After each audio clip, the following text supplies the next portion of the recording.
ఇప్పుడే country delight యాప్ని download చేసుకోండి. Download the country delight app now. Mass అనే పదానికి బొట్టు కోసి పేరెట్టిందే ఆయన చూసే.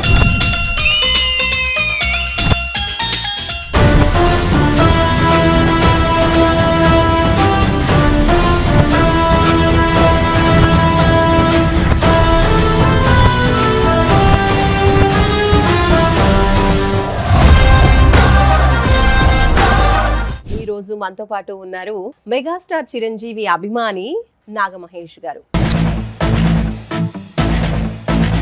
చిరంజీవి గారి ఫ్యాన్ ఎప్పుడు అయ్యారు? ప్రాణం ఖరీదు కూడా చూసాము, సాంగ్ కూడా ఉంది ఆయనకి, ఎన్ని ఏళ్ళు అందాక అని. తన మార్క్ తన స్పార్క్ చూపించారు. ఈయనే హీరో అనుకున్న సినిమా మాత్రం పున్నమి నాగ.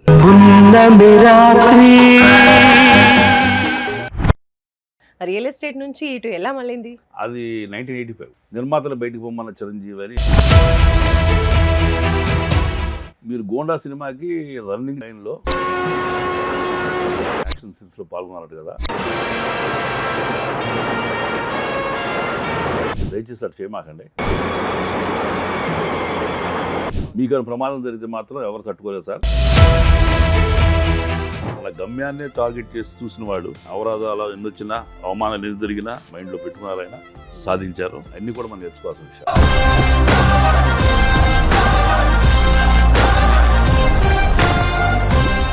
హాయ్, హలో, నమస్తే, వెల్కమ్ టు సుమన్ టీవీ. నేను మానస. ఈరోజు మనతో పాటు ఉన్నారు మెగాస్టార్ చిరంజీవి అభిమాని, అలాగే ఎన్నో సినిమాల్లో మనకెంతో సుపరిచితులైనటువంటి నాగమహేష్ గారు. వారితో మాట్లాడదాం. అలాగే వాళ్ళ మూవీ కెరీర్ గురించి, అలాగే చిరంజీవి ఫ్యాన్గా ఆయన ఎప్పుడు మారారు, ఫ్యాన్ లవ్ గురించి మనం తెలుసుకుందాం. హలో అండి నాగమహేష్ గారు. So first of all very happy మీరు ఈరోజు మా స్టూడియోస్కి వచ్చారు. నాకు కూడా అదే సంతోషంగా ఉంది. సూపర్గా సినిమాలు చేసుకుంటూ వెళ్తున్నారు. అందులోనూ మీకు ఇష్టమైన చిరంజీవి గారి సినిమాల్లో కూడా చాలా మంచి మంచి క్యారెక్టర్స్ చేస్తూ ఉన్నారు. సో ఫస్ట్ ఆఫ్ ఆల్ మీరు చిరంజీవి గారి ఫ్యాన్ ఎప్పుడు అయ్యారు? అసలు ఏ సినిమా నుంచి అంతగా మీకు ఆయన అంటే అంత ఇష్టం ఏర్పడింది అనొచ్చు? ఆయన ఫస్ట్ పిక్చర్ ప్రాణం ఖరీదు కూడా చూసాము, బాగా ఎవరో చేశారు అనుకున్నాము. మంచి సాంగ్ కూడా ఉంది ఆయనకి, ఎన్ని ఏళ్ళు అందాక అని. ఆ డాన్స్ గీన్స్ చూస్తే ఎవరో బాగా చేశారు అనుకున్నాము. అలా రెగ్యులర్గా సినిమాల్లో నెక్స్ట్ అదే సంవత్సరంలో ఆయనది మనూరు పాండవులు చూసాము. నేను బాగా సినిమా పులివిండి అన్ని సినిమాలు చూసిన వాళ్ళం. అలా అక్కడ ఈయన తన మార్క్ తన స్పార్క్ చూపించారు. అసలు చిరంజీవి గారు పట్ల ఆదరణ, ఆయన అభిమానం, ఈయన మనకి ఈయనే హీరో అనుకున్న సినిమా మాత్రం పున్నమి నాగ. లోపు వచ్చిన చాలా సినిమాల్లోనూ యాదృచ్ఛికంగా చూడటం జరిగింది. ఆయన కోసం వెళ్ళిందంటూ లేదు, కానీ సినిమా బాగుందన్న ప్రెస్ సినిమాకి వెళ్ళాము. అందులో ఈయన ఉన్నారు. కొత్తపేట రౌడీలో కృష్ణ గారి సినిమా చూసినా ఉన్నారు, చెండిప్రియ చూసినా ఉన్నారు. ఆ డ్యాన్సు, ఆ స్పీడు, అది కొంచెం యూత్ని అట్రాక్ట్ చేసిన టైం అది. పున్నమి నాగతోటి ఆయనకి ఫిదా అయిపోయాం. చిరంజీవి గారి సినిమా ఏ సినిమా వచ్చినా చూడాలి అనే అభిమానం సంపాదించుకుంది మాత్రం పున్నమి నాగు కాటేయటం. సో అప్పటి నుంచి చిరంజీవి గారి కోసం సినిమాలకు వెళ్ళడం స్టార్ట్ చేశారు. ఏ సినిమా అయినా సరే చూసాం. ఓకే. సో మరి అలాంటిది మీరు రియల్టర్ కదా, మరి సినిమాల వైపు ఎప్పుడు మారారు? అంటే చిరంజీవి గారి సినిమాలు చూసి ఇంప్రెస్ అయ్యి మీరు కూడా ఇండస్ట్రీలోకి వచ్చారా? అసలు ఆ ప్రయాణం రియల్ ఎస్టేట్ నుంచి ఇటు ఎలా మళ్ళింది? రియల్ ఎస్టేట్ అనేది చాలా ఈ మధ్య కాలంలో ఒక 15 years నుంచి మూలం, కానీ చిరంజీవి గారిని తొలిసారి చూసినప్పుడు నుంచి కూడా సినిమా పట్ల, ఆయన పట్ల ఉన్న గౌరవంతో కలిసాము. ఓకే. అది 1985. అప్పుడు కలిసారు ఫస్ట్ టైం. చిరంజీవి గారిని చూసింది, కలిసింది, మాట్లాడింది అంతా ఒకేసారి జరిగింది. ఏ సందర్భంలో? మేము హోటల్కి చిన్న దీనికోసం వెళ్ళాము, పార్టీ కోసం. తాజ్ కోరమాండ్లు అని బీచ్ ఒడ్డు ఉంటుంది వైజాగ్లో. నేను అప్పుడు వైజాగ్లో జాబ్ చేసేవాడిని. చిరంజీవి గారు ఆరాధన షూటింగ్ కోసం వచ్చారు. ఈ టీం అంతా 10-15 మంది పెద్ద టేబుల్ వేసుకుని లాంగ్లో కూర్చుని వాళ్ళు ఫుల్ జోష్గా, సముద్రాల కంటే ఇలా కేరంతలు ఎక్కువగా ఉన్నాయి. మాది నేను మా ఫ్రెండ్ కూర్చున్నాము. మా సెక్షన్ అయిపోయింది. ఎవరో అక్కడ గోల ఉంది అక్కడ అంటే, సార్ చిరంజీవి గారు ఉన్నారు సార్ అన్నాడు. చిరంజీవి గారు ఉన్నారా అని ఆనందం ఆగలేక వెళ్ళిపోలా. ఇక చాలా ఎక్కువ మంది, 15 మంది దాకా ఉన్నారు. పెద్ద టేబుల్, 15 సుహాసిని గారు, భారతీరాజా గారు అందరూ డిన్నర్ పార్టీ బాగా ఎంజాయ్గా ఉన్నారు. నేను ఏం చేశానంటే విజిటింగ్ కార్డ్ నాది, నేను ఇప్పుడు జగజిత్ ఇండస్ట్రీస్ అని సేల్స్ రిప్రజెంటేటివ్ ఉండేవాడిని. ఓకే. Liquor division. మ్మ్. ఆ card back side sir I want meet you అని చెప్పని ఓకే. ఆ కార్డు ఇచ్చామంటే పేరు తెలుస్తుంది కదా, మ్మ్. ఇచ్చి పంపించి మీ ఫ్యాన్స్ అక్కడ అంటే Wait సార్ వెయిట్ చేస్తున్నారు, మ్మ్. మీరు వస్తారంటే వెయిట్ చేస్తారంట, వాళ్ళు బిల్ పే చేయడం కూడా అయిపోయింది చెప్పాను. ఓ, అంటే వెయిటింగ్ ఫర్ హిమ్ ఓన్లీ అనేది ఎస్టాబ్లిష్ చేయడం కోసం చెప్పమంటే చెప్పారు. ఓకే. ఇమీడియట్గా కార్డు అందుకోవటం, ఆయన చూసుకోవటం, లేచి రావడం జరుగుతుంది చీకట్లో. మ్మ్.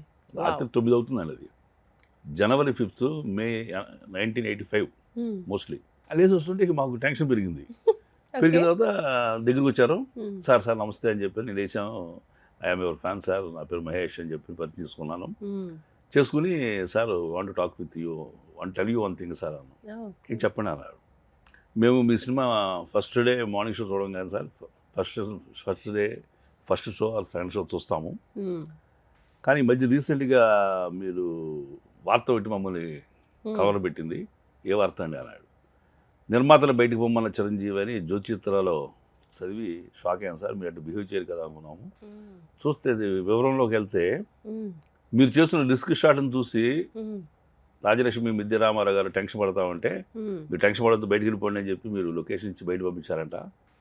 కానీ ఆ న్యూస్ అయిన తర్వాత మాకు టెన్షన్ పెరిగింది సార్, మ్మ్. ఏంటది అని ఆయన ఆలోచిస్తున్నారు. మీరు గోండా సినిమాకి రన్నింగ్ ట్రైన్లో క్లైమాక్స్లో రియల్గా మీరు ట్రావెల్ చేశారంట కదా సార్, మీరు యాక్షన్ సీన్స్లో పాల్గొన్నారట కదా, మ్మ్. దయచేసి అటు చేయమాకండి. చాలా ఎమోషనల్గా, ఎందుకు పైగా కాస్త ఆన్లో ఉన్నాము, మ్మ్. అభిమానం ఎక్కువ. ఎక్కువైపోతుంది. పై దగ్గరికి కూర్చున్నాడు ఆయన. మ్మ్.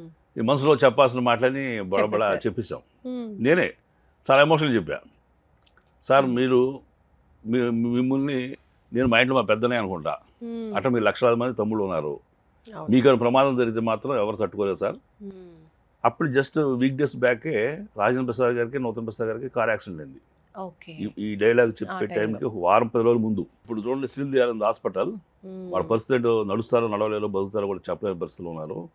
మీరు అలాంటి రిస్క్ షాట్ చేసి ఎందుకు సార్ మీరు ప్రాణం మీద తెచ్చుకుంటారు, చేయమాకండి ఓకే. అని అనగానే ఆయన నా చేపట్టుని ఇట్ట స్మూత్గా, అంటే ఆయన స్మూత్గా తెలిసిపోతుంది నా స్పర్శ. మ్మ్. ఆ స్పీడ్ కదండి నన్ను ఇంత రవాణా చేసినాడు ఆయన. మ్మ్. అయ్యారు కదా సార్ మీరు, అవును. ఈ చేయమాకని చెబుతున్నామండి. మ్మ్. వద్దు సార్, మీరు ఏమైనా చేయగలరో మాకు తెలుసు అండి, ఇన్ని సినిమాలు చూసాం మేము, మ్మ్. కాబట్టి చేయొద్దని చెప్పడానికి చెబుదామనే సార్ అని.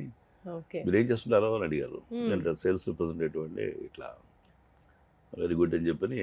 నువ్వు చెప్పింది కరెక్టే. మ్మ్. మొన్న ఈ మధ్య ఒక వేటా షూటింగ్ టైంలో ఫారెస్ట్లో నేను బేర్ ఫుట్తో పరిగెత్తాలి, మ్మ్. పరిగెడుతుండగా చిన్న పెరడ్ లాంటిది అక్కడికే యూనిట్ చెక్ చేశారు, ఓకే. కానీ చిన్న పెరడ్ లాంటిది భూమి మీద చెట్ట ఉంది, నా కాలు దాన్ని కొట్టుకుపోయి నేను పడిపోవడం జరిగింది. ఓ. 1 month తర్వాత ఇవాళ నేను షూ వేసుకున్నాను, స్టిల్ ఐఎమ్ ఫీలింగ్ పెయిన్ అని చెప్పని ఆయన అనుభవం చెప్పారు. ఓ. చెప్తే సార్ ఇట్టగా ఉన్నాం సార్, యాక్సిడెంట్ అనేది చెప్పి జరగదండి, చెప్పకుండా జరుగుద్ది, అవును. దయచేసి చేయొద్దు సార్ మ్మ్. అన్నాము. ఆయన thank you sir, okay okay అని మ్మ్. మీరు సలహా తీసుకున్నామని చెప్పారు. నెక్స్ట్ డే మీ షూటింగ్ చూడాలనుకుంటున్నాం సార్ అంటే, ఓ. అక్కడ మిమ్మల్ని ఇంతలాగా రిసీవ్ చేసుకోలేను నేను అని అన్నారు ఓపెన్గా. సార్ మేము డిస్టర్బ్ చేయము, జస్ట్ దూరం నుంచి. వాచ్ ఫ్రమ్ మై డిస్టెన్స్ అన్నాం. మ్మ్. అంటే సరే మీరు ఓపెన్ చేయండి, రండి, ఈ విజిటింగ్ వాళ్ళు బ్యాక్ సైడ్ నాకు పంపిస్తుండే మ్మ్. అని చెప్పని ఆయన మరి సేమ్ చెప్పారు. ఓకే. భీమిల్లో నెక్స్ట్ డే షూటింగ్ మ్మ్. వెళ్ళేసరికి ఆయన స్టే చేసిన చోట చిన్న ఇల్లు, పాతిల్లు, ఓకే. 200 మంది 300 మంది పోలీసులు, అంత హడావుడి ఉంది. వీళ్ళందరినీ దాటుకుంటూ వెళ్తాం మనం, మ్మ్. అట్లా ఒక అరగంట పైన వెయిట్ చేసాం. ఆయన అసిస్టెంట్ ఒకళ్ళు లోపల నుంచి బయటికి వెళ్తా ఉన్నాడు, లగేజ్ పుచ్చుకుని, వీడి పెట్టుకుందాం అని చెప్పని వాళ్ళని పట్టుకుని పిలిచి, మ్మ్. బాబు మీరు చిరంజీవి గారు ఫ్రెండ్స్ అయ్యా, ఫ్యాన్స్ గారు ఇంకా ఫ్రెండ్స్ అయిపోయారు నెక్స్ట్ విజిట్ కి. అవలా మేము మీరు అలా ఊహించుకున్నారు. వాడిని ట్రాప్ చేయడానికి. ఓకే. మన మాట అతను వినేలా నేను ఫ్యాన్ అంటే ఆడు పట్టించుకోడు, అవును. ఇది అందరూ ఫ్యాన్సే కదా, అవును. నాకంటే ఎక్కువ విరాభిమానులు అక్కడ. మ్మ్. మా ఆయన ఫ్రెండ్స్ని సార్ రమ్మన్నారు, రాత్రి కలిసారు హోటల్లో, మ్మ్. రమ్మన్నారు, ఈ కార్డు ఇచ్చి చెప్పు సార్ రమ్మంటే లోపలికి వస్తాం అని చెప్పి కొంచెం గరాణాగా చెప్పారు. అతను మేనేజ్ చేసాం. ఓకే. వాడు నమ్మకంగానే తీసుకెళ్ళి సార్కి ఇచ్చాడు, చిరంజీవి గారికి. మ్మ్. ఆయన వెంటనే రమణ అంటే అక్కడి నుంచి సార్ రెండని పిలిచాడు. వావ్. పిలిస్తే మనం బాబు తప్పుకోమా, చిరంజీవి గారి ఫ్రెండ్స్ స్థాయిలో జనాల్లో దూరి వెళ్ళాం. మ్మ్. ఆ రోజుల్లో ఆయనతో గడిపామండి. ఓకే. ఈ లోపు ఆయన వేరే జస్ట్ దగ్గర నియర్ లొకేషన్కి వెళ్తాన్నారు, మీరు వస్తారా ఉంటారా అని అడిగారు ఆయన. మ్మ్. సార్ మరి మీరు ఇక్కడికి వస్తారు కదా అన్న, వస్తామన్నాడు. సరే ఇక్కడ ఉంటాం సార్, మేము అక్కడ జనాలతో దేనికి అని చెప్పి ఇక్కడ ఉంటాం అన్నాం. వెళ్ళిపోయారు. గంటరాల 2 గంటరాల మళ్ళీ గోపి అనే కుర్రోడు వచ్చాడు. వాడి పేరు గోపి. ఓకే, ఇప్పటికి అసిస్టెంట్ గుర్తుంది. 85-40 ఏళ్ళ కిందట వాడు ఇప్పుడు 60 ఏళ్ళ ముసడే ఉంటాడు గోపి. వచ్చి సార్ మిమ్మల్ని భోజనం రమ్మంటున్నారు అన్నాడు. మేము షాకు. చిరంజీవి గారింటి భోజనం రమ్మంటాడని తింటే చీపుకోవడదేమో అని సారు గోపి వద్దాయా, మేము ఆల్రెడీ తినొచ్చాము, జస్ట్ వెళ్ళి చాయ్ తాగి వస్తాము, వచ్చిన తర్వాత మళ్ళీ సేమ్ సీన్ ఉంటుంది అక్కడ జనాల్లో, నువ్వు చూసుకున్నాడు, అరగంట తర్వాత మా కోసం వెతుకు, మేము వచ్చి బయట దూరంగా నిలబడతామని చెప్పాను. అట్లాంటి పంపించి గవ వెళ్ళి భోజనం చేసి వచ్చి భీమిలి హోటల్లో, చాలా రిమోట్ విలేజ్లా ఉండేది భీమిలి. అప్పుడు వచ్చాము, మళ్ళీ ఆ కుర్రోడు ఎదుగుతా ఉన్నాడు, చూడగా రమ్మన్నాడు. First time Chiranjeevi garu tea ఇప్పించారు. Lemon tea, black chai lemon tea first time Chiranjeevi garu ఇప్పించిన టీ అదే నేను రుచి చూసింది. అది ఎంజాయ్ చేసాం. ఆ రోజు సాయంత్రం దాకా ఉండి ఆయనతో గడిపి బ్యాగ్ వచ్చాం. అది 85 జనవరి 6వ తారీఖు సంఘటన. డేట్తో సహా గుర్తు. ఫస్ట్ మీటింగ్ కదా, ఫస్ట్ మీటింగ్ అంత ఎమోషనల్ మాట్లాడింది. పైగా మామూలుగా ఉంటే అంత వాగకుండా ఉండేవాడినేమో, లోపల కొంచెం లెక్కలు ఉండటం తర్వాత కిక్కు ఎక్కువయ్యి కొంచెం అంతా కక్కేసాం మనసులో ఉందంతా. రైట్. సో ఇలా అంటే తొలిపరిచయం తర్వాత మళ్ళీ ఫస్ట్ ఎప్పుడు చిరంజీవి గారితో మూవీలో యాక్ట్ చేశారు? ఆ అవకాశం ఎలా వచ్చింది? తర్వాత నేను అనుకోకుండా నన్ను ఎవరో ఒక నిర్మాత వేమూరు సత్యనారాయణ గారు అని మహర్షి సినిమా తీస్తున్న టైంలో నన్ను రోడ్డు మీద చూసి చాలా అట్రాక్టివ్ ఉన్నాడు, ఆ కుర్రాడిని రమ్మని పిలిచి మాట్లాడి వంశీ గారి పరిచయం చేసి, ఆ సినిమాలో అవకాశం రాలేదు కానీ ఆయన ప్రోత్సాహం అయితే వచ్చింది. వదిలిపెట్టమా మహేష్, నీ దగ్గర టాలెంట్ ఉంది, బట్ట గమనించారు మాకు తెలియదు, మాట్లాడకుండా ఉన్నవాడిని పిలిచి మరి పలకరించారు. అట్లా సినిమా పట్ల నేను యాక్టర్ లక్షణాలు ఉన్నాయంట అని ఒక ఫెమిలియర్ పర్సనాలిటీ, సినిమా పర్సనాలిటీ చెప్తే గ్రహించిన వాడిని ప్రయత్నంతో నాటకాలు చేశాను. ఫస్ట్ నాటకాలు వైజాగ్లో నేను, వైజాగ్ ప్రసాద్ గారు, భలే పెళ్ళి మా గురువు గారు మిశ్రో గారు. మిశ్రో గారు ఎవరంటే మీకు సాగర సంగమంలో డాన్స్ మాస్టర్ వేషం ఇస్తారు. మరో చరిత్రలో సరిత మా మేనమామ వేషం, స్వయం కృష్ణుడు చిరంజీవి గారి పక్కన చెప్పులు కుట్టే వేషం. ఆయన సినిమా యాక్టర్ ఎస్కే మిశ్రో గారు. ఆ డైరెక్షన్లో నాటకాలు నేర్చుకుని ఇక నాటకాల పట్ల అంకిత భావంతో ఉన్నప్పుడు కోకిల అనే సినిమాలో వేషం వచ్చింది. గీతాకృష్ణ గారు ఫస్ట్ టేక్ సింగిల్ టేక్తో చేయటం, శరత్ బాబు గారు ఇప్పుడు ఉన్న పెద్ద నరేష్ గారి కాంబినేషన్, శోభన గారి కాంబినేషన్లో బాగా చేయటంతో ఆయన మాట మంచి ఊపు మీద ఇచ్చాడు. ఇలాంటి ఆర్టిస్టు విశాఖపట్నం లాంటి మారుమూల పల్లెటూరు కాదయ్యా, మెడ్రాస్లో ఉంటే స్టార్ అవుతామని. ఈ 3 జిల్లాలోని ఎమ్మెల్యే ఎక్కడికంటే ఆయన మాట ఎక్కువ కిక్కిచ్చింది. కిక్కిచ్చి జాబ్ కిక్కిచ్చి then I went to Madras అని. మెడ్రాస్ 85లో చిరంజీవి గారి పరిచయం అయితే 90లో నేను మెడ్రాస్ కాలు పెట్టాను. ఆయనతో ఒక సీన్లోనేమో ముఠామిస్ చేశాను. రెండో సినిమా వెంటనే వచ్చిన మెకానికల్లో లాయర్ వేషం చేశా, సత్యనారాయణ గారి శారద కాంబినేషన్లో. మూడో సినిమా చిరంజీవి గారిదే ముగ్గురు మునగాళ్ళు. 2 సీన్లు చేశాను. తర్వాత కొన్ని సందర్భాల్లో మా కుటుంబ పరిస్థితులు, మన అనారోగ్యం అవటం సినిమాని వదులుకున్నా. కొంతకాలం సినిమా దూరంగా ఉండి ఫ్యామిలీని కాపాడుకోవాలి, బ్రదర్స్ సిక్కారు అని చెప్పి ఇట్లాగా వెళ్ళిపోవటం మళ్ళీ 23 ఇయర్స్ తర్వాత లాస్ట్ మూవీ అంజనా ప్రొడక్షన్స్ ముగ్గురు మనగాళ్ళు ఫస్ట్ ఇన్నింగ్స్లో. మళ్ళీ సెకండ్ ఇన్నింగ్స్ బిగిన్ అయింది కొండదల ప్రొడక్షన్స్ చిరంజీవి గారి సినిమాతోనే, ఖైదీ నెంబర్ 150. మళ్ళీ అప్పటి నుంచి ఇప్పుడు ఇంకా చేయలేదు. అండ్ ఆ సినిమాలో కూడా మీరు చిరుగారితో ఉన్నటువంటి సీన్స్ కూడా భలే ఉంటుంది అసలు, నిజంగా చాలా సీరియస్. ఆ అవకాశం మళ్ళీ అంటే 23 ఇయర్స్ తర్వాత మళ్ళీ అవకాశం రావడం అంటే మీరు ట్రై చేయడం, అసలు ఆ సిచ్యువేషన్ ఎలా జరిగింది? అసలు ట్రై కూడా కాదు, అది డివైన్ మూమెంట్. చిరంజీవి గారితో ఉన్న పరిచయం అంత ఇదిగా అక్కడ కలిసామా. మళ్ళీ సినిమాలో 1-2 సందర్భాల్లో ఒకరోజు షార్ట్ చేయటం తప్ప లేదు. ముఠామేస్లో కలిసి చేసాం. మెకానికల్లో కాంబినేషన్ వేరు, ఆయన లేరు అసలు లొకేషన్లో.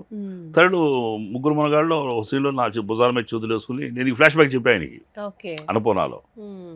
చెప్పి మీకు ఇప్పుడు పరిచయం కాదు సార్, 6 ఏళ్ళ పరిచయం అట్టా ఎక్కడ అని చెప్పి చెప్పా.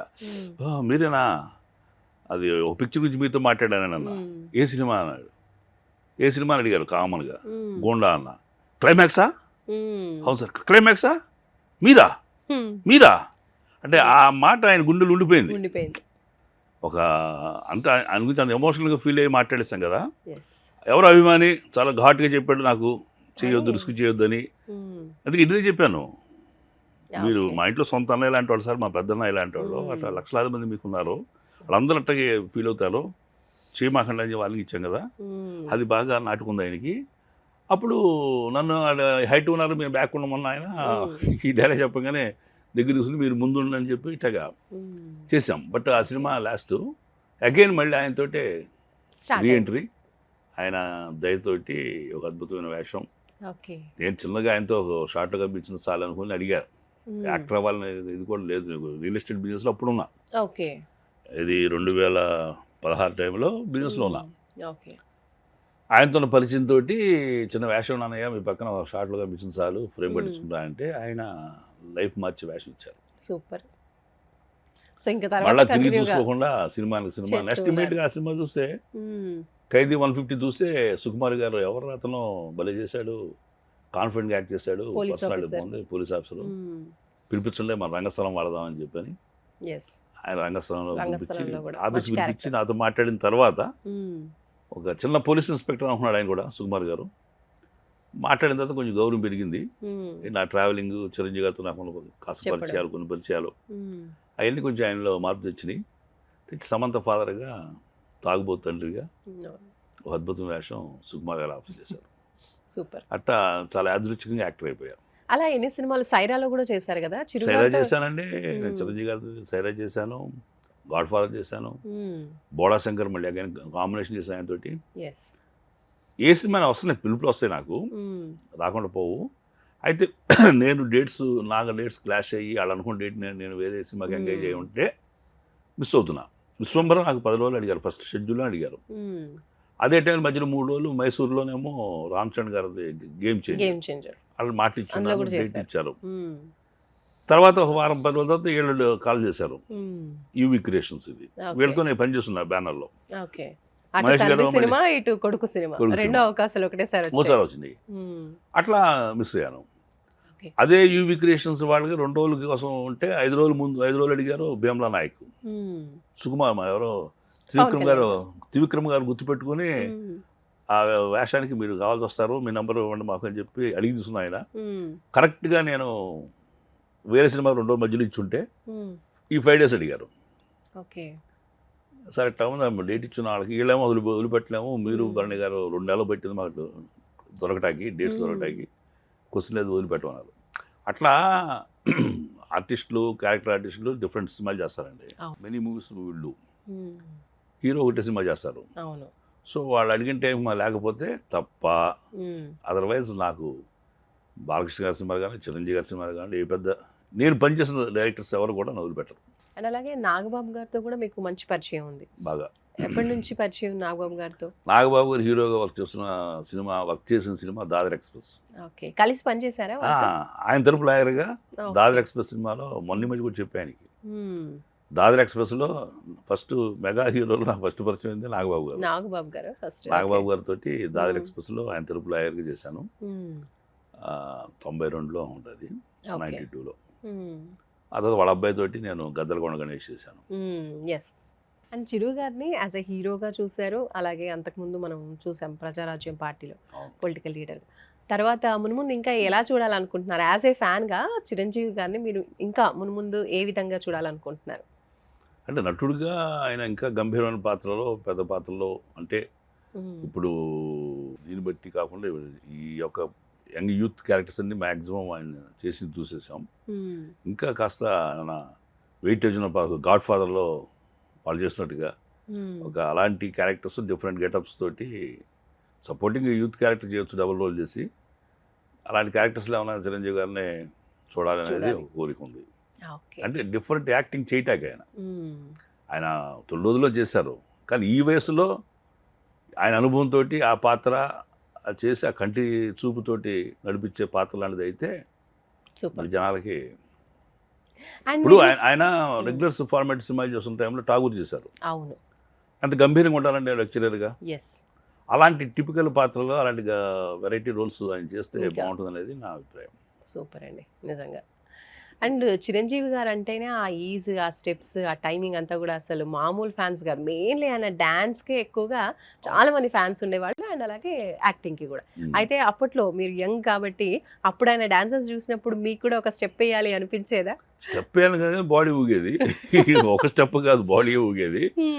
అసలు ఆ ఛాలెంజ్ సినిమాలో ఇందువదన కుందరదన మన దగ్గర మన మొదలు వచ్చిన పాటలో చిరంజీవి గారు అసలు నిలబడింది ఉండదండి. అవును. ఆ సాంగ్ అంతా ఇలా ఆయన ఓకే అంటే ఒక వెల్లువ తిగిన ప్రవాహం లాగా ఆయనలో పరవళ్ళు దొరికేది అంటారు సారా, ఆ పరవళ్ళు, ఆ నాట్యం, ఆ లాస్యం అంతా బ్రహ్మాండంగా ఉండేది. ఆ దానికే కదా ఫ్యాన్స్ యూత్ అంతా కూడా ఆ రోజుల్లో ఆ స్టెప్స్కి, ఆ డాన్స్కి, ఆ ఫైట్స్, అవును, ఆయన ఫైట్ చేసి రియల్గా ఎదుటి మనిషిని చంపేస్తున్నాడు అంత ఎమోషన్ ఉండేది. మరి అలాంటిది ఆయన చేసినటువంటి స్టెప్స్కి గాను అంటే ఒక రికార్డే క్రియేట్ చేశారు. సో అవును. పద్మ అవార్డు కూడా వచ్చింది. Guinness book. అలాంటప్పుడు మీకు ఎలా అనిపించింది అసలు? గ్రేట్ మూమెంట్స్ అండి. చిరంజీవి గారితో ఆయన పడిన కష్టానికి ఆయన గురించి ఇండియా టుడే ఒక పుస్తకం రిలీజ్ చేసింది. అది ఆ రోజుల్లో స్పెషల్గా ఆయన బర్త్డే సందర్భంగా రిలీజ్ చేశారు. దాంట్లో ఆయన గురించి మొత్తం బయోగ్రఫీ లాగా ఇచ్చారు వాళ్ళు వివరం. దాన్ని ఎంత కష్టపడ్డాడు అనేది చాలా తెలిసింది. ఆయన డిటర్మినేషన్ కానివ్వండి, టార్గెట్ ఓరియంటెడ్ మైండ్ కానివ్వండి, మైండ్ సెట్ కానివ్వండి, ఆ ఫోకస్ చేయటం కానీ ఇష్యూస్ మీద ఆయన జరిగిన అవమానాల గురించి కూడా రాకొచ్చారు దాంట్లో. సెట్లో జరిగిన అవమానం కానీ, డబ్బులు ఇస్తామని ఇవ్వకపోవటం కానీ, అలా చాలా విషయాలు చదివిన తర్వాత ఎదగాలంటే గమ్యం మనకి గుర్తుంటే గమనం కష్టంగా అనిపిస్తుంది మనకి. అలా గమ్యాన్ని టార్గెట్ చేసి చూసిన వాడు అవరోధాలు ఎన్ని వచ్చినా, అవమానాలు ఎన్ని జరిగినా అవన్నీ క్షణకాలమైంది. అక్కడ చేరిన తర్వాత అవన్నీ మర్చిపోయి ఇదే లోకం పాదాక్రాంతం అవుతుందనేది ఆయనకి మైండ్లో పెట్టుకున్నారు. ఆయన సాధించారు. అన్నీ కూడా మనం నేర్చుకోవాల్సిన విషయాలు. సో చిరంజీవి గారు ఇటు యాక్టింగే కాకుండా సేవా కార్యక్రమాల్లో కూడా ఎప్పుడు ముందుంటారు. బ్లడ్ బ్యాంక్ స్థాపించారు, వేల మందికి అసలు ప్రాణాలు నిలబెట్టారు బ్లడ్ బ్యాంక్తో. అలా కోవిడ్ టైంలో కూడా మనం చూసాం ఆక్సిజన్కి సంబంధించి. సో ఇలా చేస్తున్నప్పుడు అంటే మీరు యాజ్ ఎ ఫ్యాన్గా ఎప్పుడైనా మీరు కూడా ఇందులో పార్టిసిపేట్ చేశారా? ఎవరికైనా బ్లడ్ డొనేషన్ లాంటివి? బ్లడ్ డొనేషన్ అంటే ఇప్పించడం వరకు చేస్తే కానీ నేను 1-2 సార్లు ఇచ్చాను. నేను తర్వాత నాకేదో కొంచెం లైట్ షుగర్ ఉందన్నారని చెప్పి వద్దన్నారు, చేత నేను ఇవ్వలేకపోయా. బట్ ఫస్ట్లో ఇచ్చాను ఉత్సాహంగా ఇద్దామని చెప్పని. బట్ ఎవ్రీ టైమ్ నేను ఎవరికన్నా కావాలంటే నాకు చిరంజీవి బ్లడ్ బ్యాంక్ నుంచి బ్లడ్ సప్లై చేయించేవాడిని. అట్లాగే స్వామినాయుడు గారు కూడా మంచి మిత్రులు. అడగగానే ఎవరికేం చెప్పండి, మీ పేరు చెప్పి రమ్మానండి ఇచ్చేద్దామని చెప్పని ఇచ్చేవాళ్ళు. నేను ఆ రోజుల్లో నేను రాయటం ఒకటి ఉండేది నాకు. ఈ రక్తదానం శిబిరం గురించి స్వామినాయుడు గారు సరే వచ్చిన ఆర్టికల్ రాయమంటే ఒక కొటేషన్ ఇచ్చారు చిరంజీవి గారికి సంబంధించింది. ఏంటది? రక్తం దానం చేయవారు ప్రాణదాత, రక్తం ఇప్పించువారు దైవదూత అని. నిజంగా అండి, ఆ ఆలోచన రావాలి కదా ఫస్ట్. ముందు మోటివేషన్ ఇచ్చే మనిషి కదా. కరెక్ట్. ఇప్పుడు లేకపోతే రక్తం ఇవ్వాలనేది కూడా లేదు. అప్పుడు రక్తం ఇవ్వడం అనేది పెద్ద అవగాహన లేదు. భయంకరంగా ఉండే పరిస్థితుల్లో రక్తం ఇవ్వాలా, నేను ఏమవుతుంది అనే ఒక మీమాంస నడుస్తున్న టైంలో ఒక బ్లడ్ బ్యాంక్ పెట్టి జనాలకి అవగాహన కల్పించి ఫ్యాన్స్ని ఒక కన్స్ట్రక్టివ్గా ఒక స్ట్రీమ్లైన్ చేసి ప్రతి బర్త్డేకి కొన్ని వేలాది మందికి రక్తం సప్లై అయ్యేలాగా బ్యాంక్స్ పెట్టి, వ్యాపారం కాదు అది, జస్ట్ సేవా సంస్థ, సేవా కార్యక్రమం అంతే. రైట్. సో ఇలా జరుగుతున్నటువంటి క్రమంలో మళ్ళీ పవన్ కళ్యాణ్ గారు జనసేన పార్టీ పెట్టినప్పుడు చాలా మీరు క్యాంపెయినింగ్ చేస్తారు. అవునండి. సో అంటే మీకు అటువైపు కూడా వెళ్ళే ఆలోచన ఉందా? అంటే పార్టీస్ వైపు వెళ్ళడం? అంటే ముందు నుంచి నేను చిరంజీవి గారి అభిమానం అవటం, ఆయన ప్రజారాజ్యం పార్టీ టైంలో కూడా నేను చాలా యాక్టివ్ కార్యకర్తగా ఉన్నాను. పార్టీకి కావాల్సిన ఇలాంటి కంటెంట్స్ రాయాల్సి వస్తే నేను రాసిచ్చేవాడిని. అలా నేను చిరంజీవి గారు కూడా పరిచయం అయి ఉన్నాను. ఆ టైంలో నేను పవన్ కళ్యాణ్ గారు కూడా కలిసి ఉన్నాను. సర్వే ఉంది, నెల్సన్ సర్వే అని, ఎన్ని సీట్లు వస్తాయి అన్నప్పుడు దాని గురించి నేను స్టడీ చేసి దాని గురించి ఖండించడానికి మా నాయకులకి కంటెంట్ ఇచ్చి ఇవ్వటం, ఇలా చాలా యాక్టివ్గా ఉండేవాడిని. అదే యాక్టివ్నెస్ తోటి ఇప్పుడు I participate in the Janasena campaign, కూటమి క్యాంపెయిన్లో. మొన్న ఎలక్షన్స్కి పిఠాపురం కాడి నుంచి కైకలూరు వెళ్ళాను, భీమవరం, గన్నవరం, విజయవాడ సుజనా చౌదరి గారిని కలిసాము. ఇట్లా తిరిగాను, విజయవాడ దాకా వచ్చాను పిఠాపురం నుంచి. ఇంకా జనసేన మంచి ఘన విజయం కూడా సాధించింది ఎలక్షన్స్ లో. తర్వాత మళ్ళీ మీరు ముందు పార్టీలో చేరే అవకాశాలు కూడా ఉన్నాయా ముందు? ఖచ్చితంగా. అంటే పార్టీలో చేరాలి, నేను ముఖ్యంగా చెప్పాలంటే పాలిటిక్స్, నేను I'm not suitable to the politics. అంత తెలివితేటలు లేవు. అంత కరేజతనం కూడా లేదు కానీ బట్ నా వంతు నా ఇష్టాన్ని నేను ప్రకటించడానికి ధైర్యంగానే చేస్తాను పని, ఓకే, సపోర్ట్ చేస్తారు. సపోర్ట్ చేయడానికి. అంటే రెగ్యులర్గా ఆఫీస్కి వెళ్ళి కూర్చుని చేసి చెందలేదు, కొన్ని బాధ్యతలు నాకున్నాయి. సో దట్ పాలిటిక్స్ మీద పూర్తి స్థాయి కాదు కానీ బట్ నాకు నచ్చిన మనిషి కోసం నేను నాకు పలానా వ్యక్తి నచ్చిన వ్యక్తి పలానా ఇది కారణం ఇది అని కూడా చెప్పగలను. ఓకే. పవన్ కళ్యాణ్ గారు సినిమా యాక్టర్ని మీరు వచ్చారా అని చెప్పని, ఆయన యాక్టర్ని కాదండి, ఆయన చేసే సేవ, ఆయన నేచర్కి ఆయన ఆలోచన సరళికి అలాంటి వ్యక్తి పాలిటిక్స్లో వస్తే బాగుంటుంది అనేది. అది ఇప్పుడు మనం చూస్తున్నాం. చెప్పినప్పుడు అందరూ కొంతమంది ఫ్యాన్స్ కదా అలానే చెప్తూ ఉంటారు అని అనుకున్నారు కానీ ఆ మాటలు అనేవి ఇప్పుడు నిజం అనేది నమ్ముతున్నారు. ఎందుకంటే సినిమా హీరో అనేవాడు ఒక రాజకుమారుడు, ప్రిన్స్ ఆఫ్ వేల్స్ లాంటి వాడు. అక్కడ దొరకని సౌఖ్యాలు కానీ సుఖాలు కానీ డబ్బు కానీ ఫేమ్ కానీ ప్రఖ్యాతులు కానీ ఎవరికి ఉండవు. నిజమే. అలాంటి జీవితం వదిలిపెట్టారంటే నేను చెప్పి ఆ రోజు చెప్పా కూడా విలేకరికి. ఆయన సిద్ధార్థుడు టైపు గౌతమ్ బుద్ధుడు, రాజకాంక్ష లేదు, ముందు అధికారంలో కూర్చోరని ఆయన తండ్రి అడిగితే శుద్ధోధనుడు నేను ముందు ప్రజల కష్టాలు చూసి వస్తా అని చెప్పి లోకంలోకి వచ్చి ఆ ప్రజల కష్టాలు చూసి చలించిపోయి వీళ్ళ జీవితాలు మార్చాలంటే నేను రాజు కాదు కావాల్సింది ఇంక కొత్త మార్గం ఎతకాలని చెప్పని ఆయన ఒక ధ్యానాన్ని తీసుకుని ఒక గౌతమ బుద్ధుడు మారిపోయాడు. ఈయనంతే రాజ్యం ఉంది, ఏరటాకి ఆయనకి పీఠం రెడీగా ఉంది, వెళ్తున్నాడు ఒక పక్కన. అలాంటి ఆయన చెదించి ఈ ఎండల్లో పడి తిరగటానికి అడ్డమైన వాళ్ళతో మాట్లాడటానికి ఏంటి అవసరం ఆయనకి? సో ఇది నన్ను మోటివేట్ చేసింది. ఆయన హీరో నేను రాలేదు, ఇక్కడికి రాకపోయినా వేషాలు వస్తాయి, ఆయన సినిమా చేశాను, ఆల్రెడీ వకీల్ సాబ్ చేస్తున్నా అని చెప్పా, ఎమోషనల్ చెప్పా. ఆయన భోగి కావాల్సిన వాడు యోగి అయ్యాడు, ఆయన యోగ్యత ఉన్న వ్యక్తి కాబట్టి అలాంటి వ్యక్తికి మనం సమర్థించాలి, సపోర్ట్ చేయాలని వచ్చాను నేను. అండ్ మీరు ఫస్ట్ టైం కలవడం కూడా ఇప్పుడు పవన్ కళ్యాణ్ గారిని ఎప్పుడు కలిశారు మీరు? పవన్ కళ్యాణ్ గారిని ఆయన ప్రజారాజ్యం పార్టీ టైంలో ఉన్నప్పుడు నేను జస్ట్ పరిచయం, అంటే పెద్దగా మాట్లాడుకుంది లేదు కానీ నేను రాసిచ్చింది నాకు చెప్పాలనిపించింది పార్టీ తరఫున కంటెంట్ ఉంటే నేను ఒకసారి ఆయన ఇచ్చాను, ఇది గురించి స్టడీ చేయండి సార్, నేను ఇది ఎవరి మన నాయకులతో మాట్లాడిస్తే బాగుంటుంది ఖండన ఇట్లా మాట్లాడటం జరిగింది. తర్వాత నేను ఆయన మీట్ అయింది మాత్రం వకీల్ సాబ్ లొకేషన్లోనే ఫస్ట్ టైం. నేను అప్పుడు సత్యాగ్రహని ఒక వేరే పెనినేమ్ తోటి ప్రజారాజ్యం పార్టీ వస్తే బాగుపడతాం, కాంగ్రెస్ టీడీపీ వాళ్ళకి కాదు అనేది ఒక బాడీ లైన్ తీసుకుని ఒక 20 lines పోయిట్ రాసేవాడిని. రాసి 10,000 కాపీలు ఆఫీసులో పంపించేవాడు లోపలికి. నేనే ఆ సత్యాగ్రహని ఎవరు తెలియదు. అట్లా ఒక 4-5 months పార్టీలో అందరికీ ఎవడరా రాస్తున్నాడు కవితలు ఇటు సాక్షి పేపర్ అటు ఈనాడు పేపర్ చదివి వీళ్ళిద్దరి ఒక భాగవతం తెలుసుకొని దాన్ని కవిత రూపేణ నేను రాసేవాడిని. అట్లా నేను బాగా ఫెమిలియర్ అయ్యా. తర్వాత ఈ సత్యాగ్రహ మహేష్ అనే విషయం తెలిసిన తర్వాత నేను చిరంజీవి గారు కూడా పరిచయం అయ్యా. ఓకే, అట్లా. మరి ఫస్ట్ టైం మళ్ళీ పవన్ కళ్యాణ్ గారిని మూవీ కోసం కలిసినప్పుడు అసలు ఆ సందర్భం ఎలా ఉండింది అండ్ ఎలా అనిపించింది మీకు? ఆనందం కలిగింది, నేను యాక్టర్ అయిపోయాను అనుకోకుండా. ఆయన మా ఇద్దరికి ఫేస్ టు ఫేస్ కాంబినేషన్ లేదు, లొకేషన్ అయితే ఉన్నాం, ఆయన ముందు కూర్చుంటే వెనక నుంచి నేను ఎగనెస్ట్ మాట్లాడుతుంది. ఫేస్ టు ఫేస్ మొన్న ఉస్తాద్ భగత్ సింగ్ కలిసాం.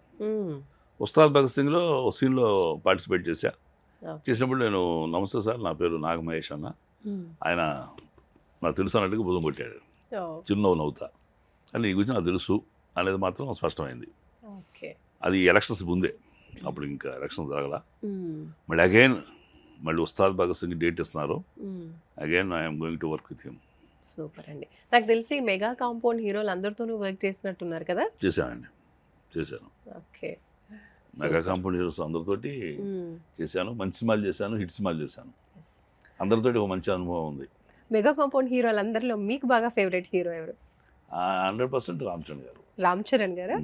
ఓకే, ఎందుకంటే రామ్ చరణ్ గారితో రంగస్థలం చేశారు, గొప్ప చిత్రం అది, అండ్ గేమ్ చేంజర్ ఈ 2 సినిమాలు చేసాము. ఆ రామ్ చరణ్ ఆయన ఆ టైంలో ఎలా ఉన్నారు ఇప్పటికీ అలాగే ఉన్నారు ఆయన. ఓకే, ఇప్పుడు మీరు ఆయన పెద్ద ఆయన గ్లోబల్ స్టార్ రేంజ్లో ఉన్నారు. అవును, అయినప్పటికీ త్రిపుర తర్వాత బౌండరీస్ మారిపోయినాయి, హద్దులు లేకుండా ఎదిగిపోయాడు ఆయన. అయినప్పటికీ అది ఎక్కడ రవ్వంత గర్వం ఆయన దగ్గర కనిపిస్తుంది మనకి. ఆ రంగస్థలం టైంకి మంచి హీరో, గొప్ప హీరో. ఇప్పటికీ ఆయన విశ్వరూపం చూపించే పరిస్థితి. అప్పుడు ఒట్టుడిలాగా ఉండే పరిస్థితి కూడా కాదు, ఒట్టుడుగా ఎదిగాడు ఆయన ఇప్పటికే. బట్ ఈ టైంకి వచ్చేసరికి చాలా పెద్ద పేరు ప్రఖ్యాతులు, ఆస్కార్ దాకా వెళ్ళి రావటం, ప్రపంచం తెలిసిన మనిషి అవటం, గ్లోబల్ స్టార్ అవటం. అయినప్పటికీ కూడా గేమ్ చేంజర్లో నేను దగ్గర చూసా కదా, చూశాను. నేను నన్ను చూడంగానే ఆయన, నేను గుడ్ ఈవినింగ్ బాబు అనగానే చాలా కాలమైంది మనం కలిసి అన్నాడు. అవును సార్, రంగస్థలం తర్వాత ఇదే అన్నా. రంగస్థలం ఎప్పుడు వచ్చింది 2017లో చేసాం. 7 years తర్వాత మళ్ళీ ఆయనతో కలిసి పనిచేసే అవకాశం. ఎందుకంటే మధ్యలో ఆయన RRR కమిటీ అయిపోయినారు కదా, దొరకలేక. ఓకే. అండ్ ఈసారి చిరంజీవి గారి బర్త్డే వారం రోజులు చేస్తున్నట్టుగా విన్నాం. సో ఆ వారం రోజులు ఏమి ఉండబోతుంది, ఎలాంటి సెలబ్రేషన్స్ ఉండబోతున్నాయి మీకే? సెలబ్రేషన్స్ అంటే అండి ఆయన యొక్క ఆశయాలను ప్రతిబింబించేలాగా ఏర్పాట్లు చేశారు స్వామినాయుడు గారు అండ్ టీం. ఓకే. ముఖ్యంగా డాన్స్ ప్రోగ్రామ్స్ కానీ, పాటల పోటీలు, అటు మొక్కల నాటి కార్యక్రమం, రక్తదాన శిబిరాలు, ఇట్లా 7-8 ప్రోగ్రామ్స్ ఎవ్రీడే ఒక ప్రోగ్రామ్ కింద తీసుకుని అటు సమాజానికి ఉపయోగపడేవి, వ్యక్తిత్వ వికాసానికి ఉపయోగపడేవి ఇలా కార్యక్రమాలుగా తీర్చిదిద్దారు. Okay, super. సో అందులో మీరు కూడా పార్టిసిపేట్ చేయబోతున్నారు? తప్పకుండా. సూపర్ అండి. సో ఫైనల్లీ ఏం చెప్తారు మాకు? ఏం చెబుతాం, మా చిరంజీవి గారు 200 ఏళ్ళు చల్లగా సుఖంగా సంతోషంగా ఉండాలని కోరుకుంటున్నా. ఆయనతో మరిన్ని చిత్రాల్లో మంచి పాత్రలో ఆయనకు పోటీగా, ఆయనకు ఎదురు నిలబడి, అంటే ఆయన సపోర్టింగ్గా కంటే కూడా ఫేస్ టు ఫేస్ అట్లాగూ చేయాలనేది నాకు చాలా ఆకాంక్షిస్తున్నాను. ఆయన మరింత సంపూర్ణ ఆరోగ్యంతో మా అందరికీ, ఎందుకంటే నేను ఒక ఫోటో ఫ్రేమ్ కట్టిస్తున్నానయ్యా, చిన్న అవకాశం నాకు అంటే ఆయన నాకు జీవితం ఇచ్చారు. వాళ్ళు నేను యాక్టర్గా మీ ముందు కూర్చుని మాట్లాడుతున్నానంటే అది కేవలం చిరంజీవి గారు పెట్టిన భిక్ష. అది ఎక్కడ జరగని కూడా జరగదు.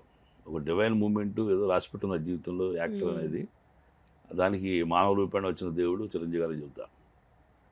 లేకపోతే 40 ఏళ్ళు 50 ఏళ్ళు కెరీర్ ఉన్న వ్యక్తి షర్టు పట్టుకోవడం, మెగాస్టార్ చిరంజీవి గారు షర్టు పట్టుకుని ఇన్స్పెక్టర్ వేషం కొత్త వాడికి ఇవ్వడం అనేది ఏ చిత్రసీమలో జరగదండి. అది ప్రొడ్యూసర్ కొడుకైతేనో, దర్శకుడు కొడుకైతేనో అలాంటి సాధ్యాలు అవుతుంది తప్ప. చిరంజీవి గారి కంబ్యాక్ మూవీలో ఒక కొత్త వ్యక్తికి ఆయన డి అంటే డి అనేలాగా నాకు కంబ్యాక్ గొప్ప విషయం కాదు, కానీ చిరంజీవి గారి కంబ్యాక్ మూవీలో ప్రతి ఒక్క తెలుగు ఆర్టిస్ట్ని యాక్ట్ చేయాలి తప్పించారు.